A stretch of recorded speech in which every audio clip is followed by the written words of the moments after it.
சிம்ம ராசியில் பிறந்தவங்க, சூரியன் நீசமாக இருக்கிறவங்க, ஞாயிற்றுக்கிழமைக்கு பிறந்தவங்க பரிகாரம் வேணுங்க. அதையும் தாண்டி இன்னும் சூரியன் பலமாக இருக்கிறதுக்காக பரிகாரமே சூரியன் பலமான பரிகாரம் தான். ஆனால் சிவன் மலைன்னு சொல்லிட்டு அதுக்குள்ளே ஒரு ரகசியம், சிவன் மலையில் ஒரு ரகசியம் இருக்குது. நாங்கள் ஏதாவது ஒரு கோயிலுக்கு போனோம்னா அங்கே ஏதாவது ஒரு முக்கியமான ஒரு விஷயத்தை கண்டுபிடிப்போம், இல்லாட்டி ஐயர்கிட்ட கேட்டு நாங்கள் தெரிஞ்சு அது பரிகாரத்துக்கு வச்சுக்குவோம். நீங்கள் சிவன் மலைக்கு போனீங்கன்னா நவகிரகம் அந்த கோயிலில் இருக்கும். நவகிரகங்கள் எல்லாமே நம்ம கோயிலில் ஒன்று தெற்க பார்த்துருக்கும், ஒன்று மேற்கு பார்த்துருக்கும், ஒன்று வடக்கு பார்த்துன்னு இருக்கும், ஒன்று கிழக்கு பார்த்துருக்கும், நடுவில் சூரியனாக இருப்பார். அந்த கோவிலில் மட்டும் பார்த்தீங்கன்னா சூரியனார் வந்து நடுச்சென்றில் இருப்பார்.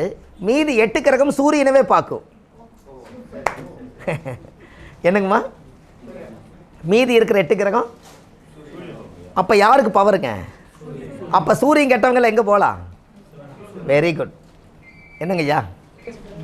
காங்கயம் பக்கத்தில் திருப்பூர் மாவட்டம் காங்கயம் போகிற ரோட்டில் சிவன் மலையில் நவகிரகம் இருக்குது. அந்த ஆலயத்தில் 9 முறை சுற்றி கும்பிட்டு வாங்க. எல்லா கிரகம் சூரியனாரத்தான் பார்க்குது.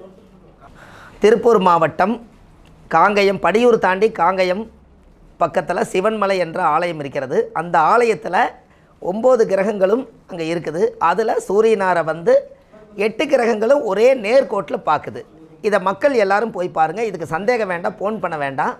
இருந்தாலும் நீங்கள் சிவன்மலைன்னு கொஞ்சம் கூகுள் அடிங்க, அங்கே இருக்கிற பிராமணர்கிட்ட நம்பர் வாங்கி தைரியமாக போயிட்டு வாங்க. நன்றி சார். அது அப்போது அந்த கோயிலில் அப்போ சிவன்மலையில் சூரியனாருக்கு அவ்வளோ பவர் இருக்குதுன்னு சொன்னால் எல்லாத்துடைய கண் பார்வையும் 8 கிரகங்களும் அஷ்டத்துக்கும் சேர்ந்து சூரியனை பார்க்கும்போது அப்போ அங்கே சூரியனுடைய ஆதிக்கம் அதிகமாக இருக்கிறனால முருகன் மலையவே சிவன் மலையாக மாற்றிட்டாங்களா? Very good. எப்படி எனக்கு ஐயா?